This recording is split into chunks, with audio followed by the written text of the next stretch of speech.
અને વોરની શરૂઆત કરવી છે કરુણ સમાચારથી। થોડા દિવસ પહેલા આપણે જોયું હતું અમદાવાદના નારોલમાં એક દંપતી કે જે પાણીમાં જઈ રહ્યું હતું અને ખાડામાં પડતા કરંટ લાગતા પાણીમાં મોત થયું હતું। અને સુરતમાં આવી જે ઘટના સામે આવી છે, ભારે વરસાદમાં ચાલુ વરસાદમાં એક યુવક માલ ઉતારી રહ્યો હતો અને આ 19 વર્ષીય નિમેશ પઢિયાર નામના યુવકનું કરુણ મૃત્યુ થયું છે। પરિવાર ચોધાર આંસુએ રડી પડ્યો હતો કારણ કે તેમના પરિવારનો માળો વિખેરાઈ ગયો છે। સુરતની આ ઘટના છે કે જ્યાં ચાલુ વરસાદે કામ કરવામાં આવી રહ્યું હતું, માલ ઉતારવામાં આવી રહ્યો હતો અને ત્યારે આ યુવક કરંટ લાગતા મોતને ભેટ્યો છે। વરસાદ હતો અને મારો ભાઈ એમ નોકરી કરતો હતો જ્યાં +4 પર 40 નંબર એવા નગરના સાઉથ ઓફિસ, ત્યાં મારો ભાઈ માલ ભરાવતો હતો। ત્યાં આગળ પછી એ જે મીટર છે ને તેને શોક ત્યાંથી એ દરવાજાથી પકડીને એ એમ જ આખો પડી જ ગયો, બેહોશ થઈ ગયો। પછી જે અમારા છે ને અમારા ત્યાંના બધા એ આવ્યા, અમને કીધું આવું છે। પછી એમ્બ્યુલન્સને 20 મિનિટ લેટ કરી છે એમ્બ્યુલન્સને લગાતાર ફોન કરતા બી એ એમ્બ્યુલન્સ નહીં આવી। 20 મિનિટ પછી એમ્બ્યુલન્સ આવી। અને દેશભરમાંથી ચોમાસાની વિદાયની શરૂઆત થઈ ગઈ છે। ગુજરાતમાં પણ ડીસાથી આ વિદાયની શરૂઆત થઈ, પરંતુ જતાં જતાં પણ મેઘરાજા ધબધબાટી બોલાવી રહ્યા છે। સુરતમાં ભારે વરસાદ ખાબક્યો અને અનેક સોસાયટીમાં પાણી ફરી વળ્યા, અનેક રસ્તા પાણીમાં ગરકાવ થઈ ગયા, જેના કારણે વાહન ચાલકોને રાહદારીઓને ખૂબ જ મુશ્કેલીનો સામનો કરવો પડ્યો।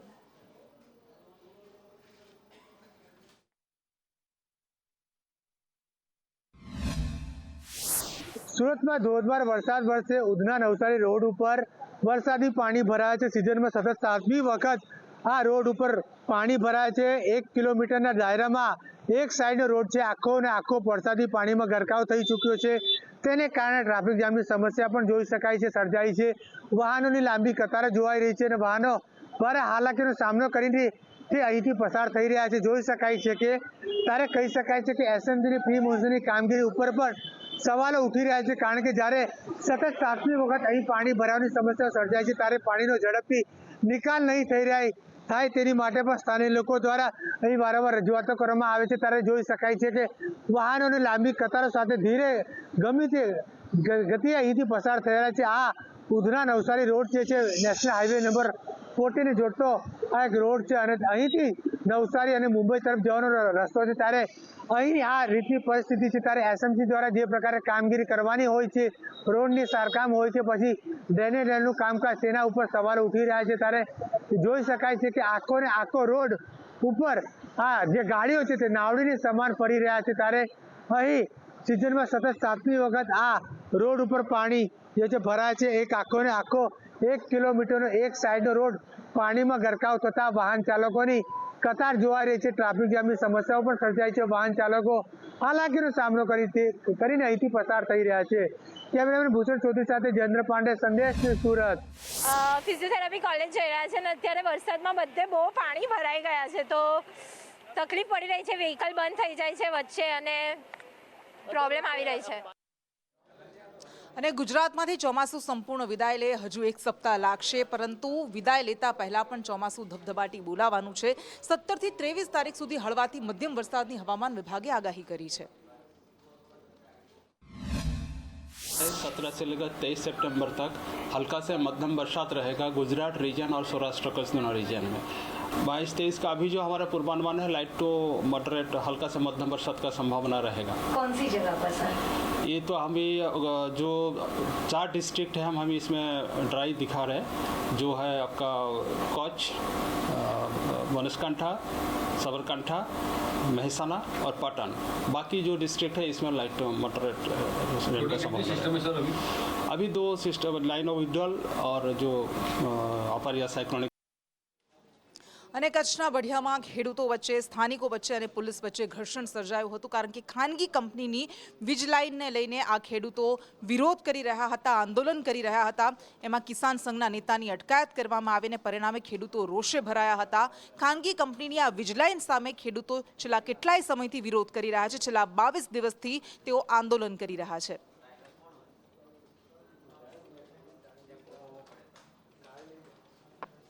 તો કિસાન સંઘના આગેવાનોની પણ અટકાયત કરવામાં આવી, કિસાન સંઘના નેતાની અટકાયત કરવામાં આવી. કિસાન સંઘે આ ખેડૂતોને સમર્થન આપ્યું છે ત્યારે તેમની અટકાયતથી ખેડૂતોમાં રોષ ભભૂકી ઉઠ્યો. વધુ વિગત સાથે સંવાદદાતા કિશન જોડાયા છે. કિશન, આખો મામલો શું છે? જી કૃષ્ણ, વાત કરવામાં આવે તો સતત 22 દિવસથી ખાનગી કંપનીની વીજ લાઈન પસાર કરવા માટે મોટા ટાવર ઉભા કરવા માટેની કાર્યવાહી થઈ રહી હતી. તે દરમિયાન જે ખેડૂતો છે તેને વળતર ન મળતા હાલ તેઓ 22 દિવસથી આંદોલન પર છે. તેની સાથે કિસાન સંઘ બળાવ્યું હતું.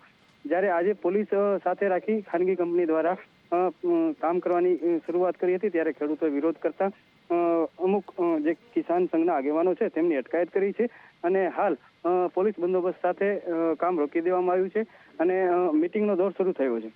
અને હવે વાત કરવી છે સ્વચ્છતા અભિયાનના નામે કેવા નરિયા નાટક કરવામાં આવ્યા છે, જનતાને ઉલ્લુ બનાવવામાં આવે છે એની. ક્યાંક કચરો ઠાલવીને પછી એક જગ્યાએ બધા જ નેતાઓ, બધા જ કાર્યકર્તાઓ ભેગા થાય છે, સાફ સફાઈ કરવા લાગે છે, તો ક્યાંક એક છેડા પર થોડી ઘણી સફાઈ કરીને એ ફોટોશૂટ કરીને જતા રહે છે. ભરૂચના દ્રશ્યો મેં આપને બતાવી રહ્યા છે કે જ્યાં પહેલાં કચરો ઠાલવવામાં આવે છે અને ત્યારબાદ નેતાઓ ત્યાં સ્વચ્છતા અભિયાનની મજાક ઉડાવે છે, ત્યાં સ્વચ્છતા નું નાટક કરે છે અને આ વિડીયો સામે આવ્યો છે જેના કારણે અનેક સવાલો ઉઠી રહ્યા છે અને આવા વિડીયો તો આજે ગુજરાતમાંથી અનેક જગ્યાએથી સામે આવ્યા છે.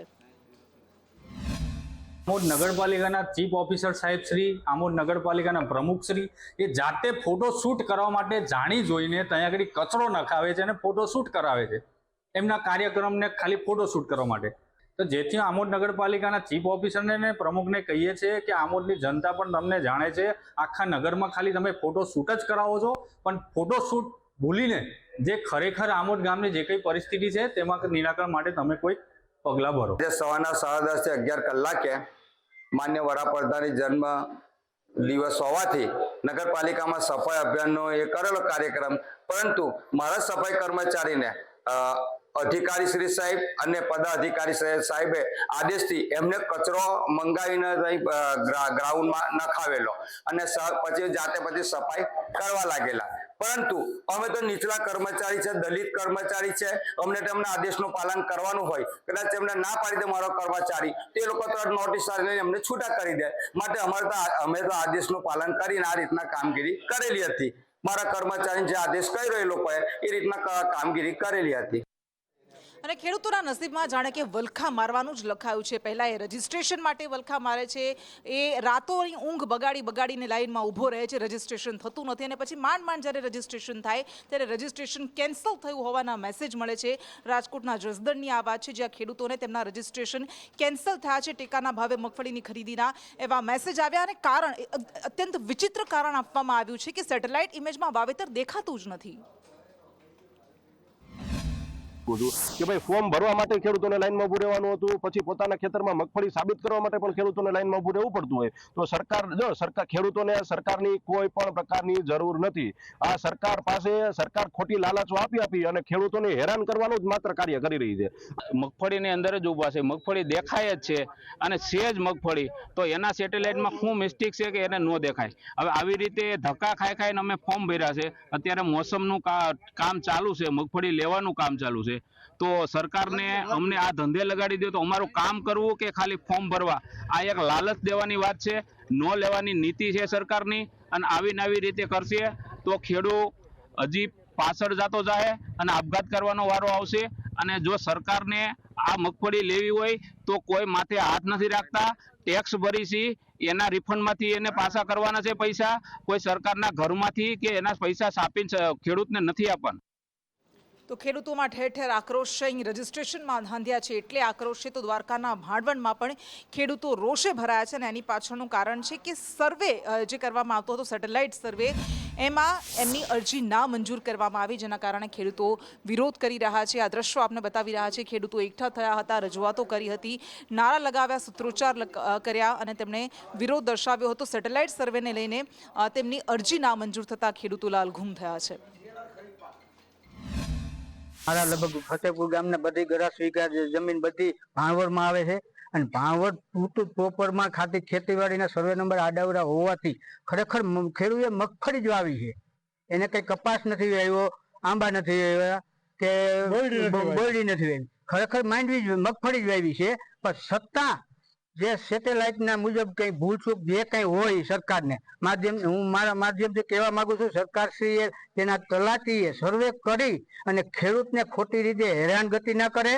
સરકારશ્રીએ સેટેલાઇટ દ્વારા જે ઇમેજ આવ્યું હોય એની અને એવા મેસેજ આવ્યા છે દરેક ખેડૂતને કે તમારી અરજી અને સેટેલાઇટ તમારા અરજીમાં જવાબ સર્વે નંબર અને સેટેલાઇટથી જે ફોટો પાડવામાં આવેલ છે તે બે મેચ થતા નથી, એટલે તમારા જે જમીન છે એમાં મગફળીનું વાવેતર આવેલ નથી, તો તેના માટે 3 દિવસમાં તમારે વાંધા અરજી આપી જાવ. તો હવે સેટેલાઇટ છે એ તો ઉપરથી ફોટો પડ્યો અને તલાટી છે એ સ્થળ ઉપર જઈને એને ખરાઈ કરી કે ભાઈ આ મગફળી છે, તો તલાટી છે એ કોઈ ખેડૂતમાંથી નથી આવ્યો, એ સરકાર સીધો જ માણસ છે, સરકારની નોકર છે, બરોબર. તો એને જઈને જે કીધું કે આમાં છે તો પછી સેટેલાઇટનો મતલબ નથી. સરકારશ્રીને જાહેર વિનંતી કે અમે ઓનલાઈન કરાવેલ હોવા છતાં, તલાટીનો દાખલો લીધા હોવા છતાં, ખેતરમાં મગફળી હોવા છતાંય આ રદ કર્યું છે, તો કયા કારણે રદ થયું છે અને શું કામ રદ થયું, તો આ 3 દિનની અંદર આનો ઉકેલ લઈ આવવો, નહીતર અમે ધરણા ઉપર ઉતરશું. આ તરફ બનાસકાંઠાના વડગામમાં પશુપાલકો રોષે ભરાયા છે, કારણ કે કોદરામ દૂધ મંડળીમાં નફાને લઈને વિવાદ સર્જાયો છે. બીજી જગ્યાએ 12% નફો બીજા ખેડૂતોને આપવામાં આવ્યો પશુપાલકોને, તો અમને કેમ 6.25% તેવી ફરિયાદ તેઓ કરી રહ્યા છે. એકદમ વિચિત્ર કારણ આપવામાં આવ્યું કે પંખો ફરતા દૂધ ગાયબ થઈ ગયું, જે ગળે ઉતરે એવી વાત નથી અને પરિણામે પશુપાલકો રોષે ભરાયા. એનું કારણ એક હતું કે વડગામ તાલુકાની ટોપ 10માં 3 મંડળીઓ આવી, મુમનવાસ, વડગામ અને કોદરામ. તો મુમનવાસ અને વડગામ 12 થી 13% નફો જાહેર કરતી હોય, તો કોદરામ દૂધ મંડળીનો 125% નફો કેમ? રહી વાત, આ મંડળી દ્વારા વાર્ષિક અહેવાલ છેલ્લા 6-7 વર્ષથી ક્યારેય આપવામાં આવતો નથી. તો એક પશુપાલકે એવું પૂછ્યું કે ભાઈ વાર્ષિક અહેવાલ આપો, તો મંત્રી દ્વારા 1 કોપી આપવામાં આવી. 1 કોપી આપી તો એની અંદરથી અમે મોટી તપાસ કરી તો 11 લાખના દૂધની ઘટ જાણવા મળી. તો 11 લાખના દૂધની ઘટ કેમ પડી છે એવો પ્રશ્ન પૂછ્યો તો ચેરમેન દ્વારા એવો જવાબ મળ્યો કે આ પંખાનું જે વાઇબ્રેશન થાય છે ને એનું વજન કોટા ઉપર નિયંત્રણ ના રહેવાના કારણે આ ઘટ પડી. દૂધ પીજું કોણ પીજું? કોઈ બહેરે પીધું, કોઈ આદમીએ પીધું, કોઈ ચેરમેને પીધું, કોઈ મંત્રી પીધું, કોઈ ભરવાવાળા દૂધ પીજા. તે પંખા દૂધ પીવા માંડ્યા તો 2 પંખા અમારા ઘેર મોકલાવજો કીએ. શેઠ પાલનપુર કશે કહેવાય કલકત્તા એટલે લડવા જવાની તૈયારી છે બહેરવાની, પણ નફો તો મળવો જોઈએ અમને. બાપ દાદાનો ધંધો હોય એ રીતે ડેરીમાં બધું ચાલવું, 11 લાખનું દૂધ પંખા પીજ્યાના ખર્ચો આમ થયો ને તેમ થયો, એ તો પછી હિસાબ આપવો પડે, બધું થવું જોવો. તો પબ્લિકને થાય કે ભાઈ અમો ખર્ચો કર્યો, ખર્ચો બતાવો જુઓ ને. ખર્ચો કરીને નવું કોઈ વસાયું હોય એ બતાવવું જોવો કે અમે આ વસાયું. આ તો બસ એમ કે પંખા પી જાય 11 લાખનું દૂધ, 11 લાખનું દૂધ પંખા પી જાય કે મોણ પી જાય, એ તો સાબિત કરવું પડે. અમારે તો બધું આના ઉપર જ અમે ચલાવીએ. સવારે 4 વાગે ઉઠીએ, કાળી મજૂરી કરીએ, હોજી લીટર દૂધ વધારે ભરીએ તો અમારે વધારે પૈસા આવે. અને પછી છોકરાનું અત્યારે અમને પૂરું કરવાનું, ભણાવવાનો, ઘર સંસાર ચલાવવાનો, વ્યવહાર ચલાવવાના, અમને કરવાનું બોલો. ને ગીર સોમનાથના વેરાવળમાં લુખ્ખા તત્વો બેફામ બન્યા છે. અહીં વાળંદ સોસાયટીમાં એક મહિલા પર રાજુ સિંધી નામનો એ શખ્સ, જે કુખ્યાત શખ્સ છે, એણે હુમલો કર્યો હતો અને પરિણામે રોષ ભભૂકી ઉઠ્યો છે. આવેદનપત્ર આપવામાં આવ્યું, રજૂઆતો કરવામાં આવી રહી છે, કારણ કે આ શખ્સ જે પહેલાં પણ અનેક ગુનામાં જેલની અંદર જઈ ચૂક્યો છે, એ શખ્સે આ યુવતી પર હુમલો કર્યો હોવાની ફરિયાદ કરાઈ છે. વાળંદ સોસાયટીની અંદર રાજુ કરીને સિંધી છે અને તે દારૂનો ધંધો પણ કરે છે ત્યાં, અને બુટલેગર છે જ પોતે, અને પોતે દારૂ પીને 24 કલાક જામ રહી છે. આસપાસના લોકોને પણ જો પોલીસ ખાતું તપાસ કરશે તો આસપાસના લોકો પાસેથી પણ આ ફરિયાદ, આ તથ્ય સાચું છે એવું જાણવા મળશે એ લોકોને. અમારી માંગણી છે કે આવા લુખ્ખા તત્વોને જાહેરમાં પકડી જાહેરમાં સરભરા કરવામાં આવે, જાહેરમાં એ લોકોને સમાજમાં દાખલો બેઠે એવી એક પ્રોસિજર થવી જોઈએ પોલીસ ખાતા તરફથી. વિસ્તારમાં રહેતા સિંધી પરસોત્તમભાઈ પીધવાણી નામના એક એવા શખ્સ છે જે લેડીઝને હેરાન કરે છે અને પાડોશની અંદર ગેરવર્તન કરે છે, દાદાગીરી કરે છે, લુખ્ખાગીરી કરે છે. તો અમે આખો પ્રજાપતિ સમાજ એની સામે વિરુદ્ધમાં જઈ એની સામે કાર્યવાહી કરીશું, કારણ કે આજે અમારી બેન દીકરી છે એને આવી છેડતી કરે, ગાળાગાળી બોલે તો અમે કોઈ પણ કારણે સહન નહીં કરીએ. અને હવે વાત કરવી છે સ્માર્ટ મીટર પર શરૂ થયેલા ઘમસાણની. 1 વર્ષ કરતાં પણ વધારે સમય થઈ ગયો. વડોદરામાં આપણે જોયું હતું કે સ્માર્ટ મીટરને લઈને કેવો વિરોધ શરૂ થયો હતો. મામલો થાળે પાડવામાં આવ્યો, પરંતુ હજુ પણ એ વિરોધ એકંદરે ઉઠતો રહે છે. અને વધુ એક વખત સોસાયટીના રહીશો કહી રહ્યા છે કે પહેલાં અમારે જ્યારે 2 મહિનાનું 2000 બિલ આવતું હતું, હવે 1 મહિનાનું 2000 બિલ આવે છે. અમને મૂર્ખ બનાવવાના ધંધા કરવામાં આવી રહ્યા છે. વડોદરા શહેરમાં સ્માર્ટ મીટરનો વિરોધ યથાવત છે અને જે અહીંયા મહાત્મા ગાંધી હાઇટ્સ આવેલું છે અકોટા ખાતે, ત્યાં સ્માર્ટ મીટર લગાડી દેવામાં આવ્યા છે અને તેનો આ વિરોધ કરવામાં આવી રહ્યું છે. જે રહીશો છે તે હાલ અહીંયા MDVCLની મુખ્ય ઓફિસ ખાતે અહીંયા પહોંચ્યા છે. હવે સ્માર્ટ મીટર નહીં તો સ્માર્ટ ચીટર જ કહેવાય, કારણ કે લોકોનું જે 2 મહિના પહેલાં 2 મહિનાનું બિલ આવતું હતું, હવે સ્માર્ટ મીટર લગાવ્યા પછી એ જ બિલ મહિનામાં આવી રહ્યા છે. એટલે અમે આ વિરોધ કરી રહ્યા છે. મારું પહેલાં 2 મહિને 2000 રૂપિયા બિલ આવતું હતું, હવે મહિને 2000 આવતું થઈ ગયું છે. પહેલાં મારે 2500 રૂપિયા બિલ આવતું હતું, હવે 3,500-4,000 રૂપિયા બિલ આવે છે એક જ મહિનામાં. 2 મહિનાનું પહેલાં 1500 રૂપિયા આવતું હતું, હવે દર મહિને 1000 રૂપિયાનું બિલ આવે છે. હવે જે લાઇટ મીટરના જે ભાડું છે એ બી પહેલાં 2 મહિને એક વખત આવતું હતું, હવે દર મહિને મીટર ભાડું આવવાનું ચાલુ થયું. વધારે આવે છે, 5-5 હજાર રૂપિયા આવે છે. આ ટાઈમે તો 5,000 ને 600 રૂપિયા આવ્યા છે. ત્યારે સ્માર્ટ બિલ લાગી તો પછી તો બહુ જ વધારે આવે છે. પણ આ મીટર નહીં બદલી જાય તો પછી શું કરશો? કારણ કે અમે લોકો બિલ નહીં ભરીએ, બિલ નહીં ભરીએ. અને છોટાઉદેપુરના નસવાડીમાં માટી ચોરો બેફામ બન્યા છે. જળ સંચય માટે જે તળાવ કરવામાં આવ્યું હતું, પાળો બનાવવામાં આવ્યો હતો, રાત્રે અહીંયા માટી ચોરો ઘૂસે છે અને આખો પાળો જાણે કે ખાઈ ગયા હોય તેવું ચિત્ર સામે આવ્યું છે. ગ્રામજનોએ ફરિયાદ કરી છે કે આખરે આવું કેવી રીતે બની શકે. અને ત્યાં અમે ધોર પાણી પાવા માટે સુવિધા હતી, બિન પિયાતની અમારે આ ખેતી હતી સાહેબ. તો સરકારશ્રી અમને બહુ સારો લાભ કરી આપ્યો હતો, પણ આ લોકો રાતોરાત પાળો આખો તોડીને ઉઠાવી જાય. એમાં એક ટીપ પાણી અંગળો થાય એવી જગ્યા રહેવા નહીં દીધી. અને અમારે પાણી બિન કેરની ખેતી છે, એમાં પાણી ગેરાય નહીં એવું છે. તમે આવીને તપાસ કરો, રાતે રાત ચોરી કરી જાય છે. છોટાઉદેપુર જિલ્લાના નસવાડી ટાઉનમાં વાલપુરાની સીમમાં આ દ્રશ્યો જોઈ રહ્યા છો. સરકારશ્રીની યોજના હેઠળ અહીંયા આ ખેડૂતોની આજુબાજુ પિયતની સુવિધા નથી, એને લઈને આ તળાવ ખોદવામાં આવ્યો હતો. આ તળાવ ખોદવામાં આવ્યો હતો અને પાળો પણ એનો વ્યવસ્થિત હતો, કમ કે વરસાદી પાણી અહીંયા સંગ્રહ થાય. પરંતુ ગત રાત્રિના જે દ્રશ્યો જોઈ રહ્યા છો, આ ખેડૂતો અહીંયા છે, ખેડૂતો બતાવી રહ્યા છે. આ અંદાજિત 20 મીટર જેટલો પાળો છે, 6 ફૂટની ઊંચાઈવાળો પાળો માટીનો આખો ચોરાઈ ગયો છે. એટલે તળાવ આખી તોડીને માટી ચોરી રાત્રિના થઈ ગઈ છે. ખેડૂતોની માંગ ઉઠી છે કે ભાઈ આ રીતે રાત્રે માટી ચોરી થાય છે તો હવે એની તપાસ કરો, કેમ કે સરકારશ્રીની યોજના હેઠળના આવા જો વિકાસલક્ષી કામોની પણ જ્યારે માટી ચોરો આ માટી લઈ જતા હોય તો આ બિચારા ખેડૂતો હવે કોની પાસે આશા કરે. ઇરફાન મેમન, સંદેશ ન્યૂઝ, છોટાઉદેપુર. અને પૂર્વ મુખ્યમંત્રી વિજય રૂપાણીની અંતિમ યાત્રામાં એક વિવાદ ઊભો થયો હતો એને લઈને કે જે શ્રદ્ધાંજલિ શોક સભાના આયોજન કરવામાં આવ્યા હતા, એના જે પણ બિલ હતા એ પરિવાર પાસે માંગવામાં આવ્યા. આખો વિવાદ ઊભો થયો, અનેક સવાલો ઉઠ્યા અને હવે આખરે ભાજપ પ્રદેશ મહામંત્રી રજની પટેલે કહ્યું છે કે આનો જવાબ રાજકોટ પ્રમુખ આપશે. આ ઘરનો મામલો છે, આવું ન બની શકે, પણ જો કંઈ થયું હશે તો એ ઘરની વાત છે, અમે જોઈ લઈશું. એની સ્પષ્ટતા રાજકોટ ભારતીય જનતા પાર્ટીના પ્રમુખશ્રીએ કરી દીધી છે અને ઘરનો મામલો છે, વિષય છે જ નહીં. છતાં પણ કંઈ નાનું મોટું હશે તો અમે પરિવારમાં સમજી લઈશું.